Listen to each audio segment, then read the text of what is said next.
ओम नमो भगवते वासुदेवाय नमः। दूसरा अध्याय। श्लोक 7। कार्पण्यदोषोपहत स्वभावः पृच्छामि त्वां धर्म समूढ़चेताः यच्छ्रेयः स्यान्निश्चितं ब्रूहि तन्मे शिष्यस्तेह शाधि मां त्वा प्रपन्नम्। व्याख्या। कार्पण्यदोषोपहत स्वभावः पृच्छामि त्वा धर्म समूढ़चेताः। यद्यपि अर्जुन अपने मन में युद्ध से सर्वथा निवृत्त होने को सर्वश्रेष्ठ नहीं मानते थे, तथापि पाप से बचने के लिए उनको युद्ध से उपराम होने के सिवाय दूसरा कोई उपाय भी नहीं दिखता था। इसलिए वे युद्ध से उपराम होना चाहते थे और उपराम होने को गुण ही मानते थे, कायरतारूप दोष नहीं। परंतु भगवान ने अर्जुन की इस उपरति को कायरता और हृदय की तुच्छ दुर्बलता कहा, तो भगवान के उन निःसंदिग्ध वचनों से अर्जुन को ऐसा विचार हुआ कि युद्ध से निवृत्त होना मेरे लिए उचित नहीं है। यह तो एक तरह की कायरता ही है, जो मेरे स्वभाव के बिल्कुल विरुद्ध है, क्योंकि मेरे क्षात्र स्वभाव में दीनता और पलायन ये दोनों ही नहीं हैं। इस तरह भगवान के द्वारा कथित कायरतारूप दोष को अपने में स्वीकार करते हुए अर्जुन भगवान से कहते हैं कि एक तो कायरतारूप दोष के कारण मेरा क्षात्र स्वभाव एक तरह से दब गया है, और दूसरी बात, मैं अपनी बुद्धि से धर्म के विषय में कुछ निर्णय नहीं कर पा रहा हूँ।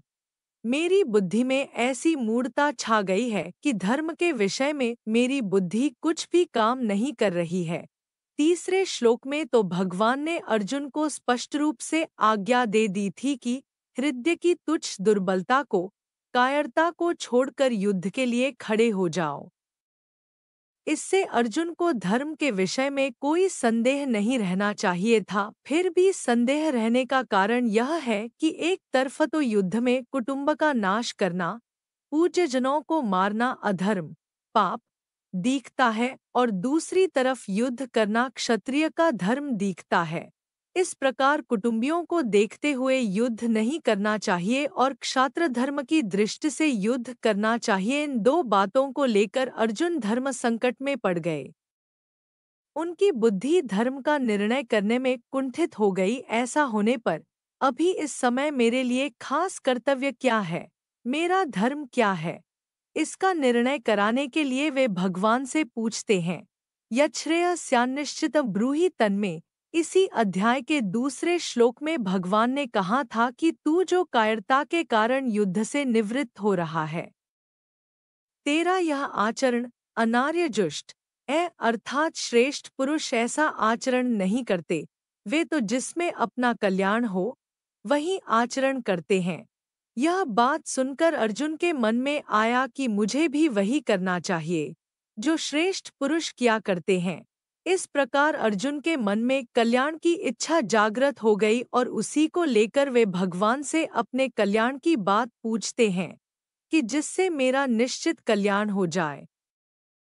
ऐसी बात मेरे से कहिए। अर्जुन के हृदय में हलचल, विषाद होने से और अब यहाँ अपने कल्याण की बात पूछने से यह सिद्ध होता है कि मनुष्य जिस स्थिति में स्थित है उसी स्थिति में वह संतोष करता रहता है, तो उसके भीतर अपने असली उद्देश्य की जागृति नहीं होती। वास्तविक उद्देश्य कल्याण की आगृति तभी होती है जब मनुष्य अपनी वर्तमान स्थिति से अभंतुष्ट हो जाए, उस स्थिति में रह न सके। सिद्ध्यस्थेहम्।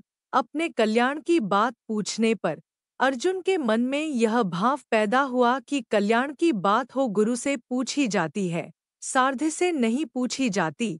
इस ब को लेकर अर्जुन के मन में जो रधिपन का भाव था, जिसके कारण वे भगवान को यह आज्ञा दे रहे थे कि हे अच्युत, मेरे रथ को दोनों सेनाओं के बीच में खड़ा कीजिए, वह भाव मिट जाता है और अपने कल्याण की बात पूछने के लिए अर्जुन भगवान के शिष्य हो जाते हैं और कहते हैं कि महाराज, मैं आपका शिष्य हूँ, शिक्षा लेने का पात्र हूँ, आप मेरे कल्याण की बात कहिए। शाधि मां त्वा प्रपन्नम। गुरु तो उपदेश दे देंगे, जिस मार्ग का ज्ञान नहीं है उसका ज्ञान करा देंगे, पूरा प्रकाश दे देंगे, पूरी बात बता देंगे। पर मार्ग पर तो स्वयं शिष्य को ही चलना पड़ेगा, अपना कल्याण तो शिष्य को ही करना पड़ेगा। मैं तो ऐसा नहीं चाहता कि भगवान उपदेश दें और मैं उसका अनुष्ठान करूं, क्योंकि उससे मेरा काम नहीं चलेगा। अतः अपने कल्याण की जिम्मेवारी मैं अपने पर क्यों रखूं, गुरु पर ही क्यों न छोड़ दूं। जैसे केवल मांग दूध पर ही निर्भर रहने वाला बालक बीमार हो जाए तो उसकी बीमारी दूर करने के लिए औषधि स्वयं मांग को खानी पड़ती है, बालक को नहीं। इसी तरह मैं भी सर्वथा गुरु के ही शरण हो जाऊं, गुरु पर ही निर्भर हो जाऊं, तो मेरे कल्याण का पूरा दायित्व गुरु पर ही आ जाएगा। स्वयं गुरु को ही मेरा कल्याण करना पड़ेगा। इस भाव से अर्जुन कहते हैं कि मैं आपके शरण हूँ, मेरे को शिक्षा दीजिए। यह कहना नहीं बनता, क्योंकि सर्वथा शरण होने पर शिष्य का अपना कोई कर्तव्य रहता ही नहीं। दूसरी बात, आगे 9वें श्लोक में अर्जुन कहेंगे कि मैं युद्ध नहीं करूंगा, न योद्ध से। अर्जुन की वह बात भी शरणागति के विरुद्ध पड़ती है, कारण कि शरणागत होने के बाद मैं युद्ध करूंगा या नहीं करूंगा, क्या करूंगा और क्या नहीं करूंगा, यह बात रहती ही नहीं। उसको यह पता ही नहीं रहता कि शरण्य क्या कराएंगे और क्या नहीं कराएंगे। उसका तो यही एक भाव रहता है कि अब शरण्य जो कराएंगे वही करूंगा।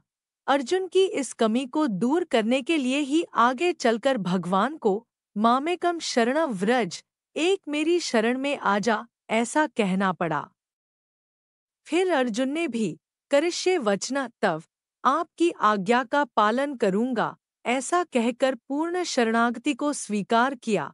इस श्लोक में अर्जुन ने 4 बातें कही हैं। कार्पण्यदोषो धर्म सम्मूढ़चेताः यच्छ्रेयस्यान्निश्चितं ब्रूहि तन्मे शिष्यस्तेहम् शाधि मां त्वा प्रपन्नम।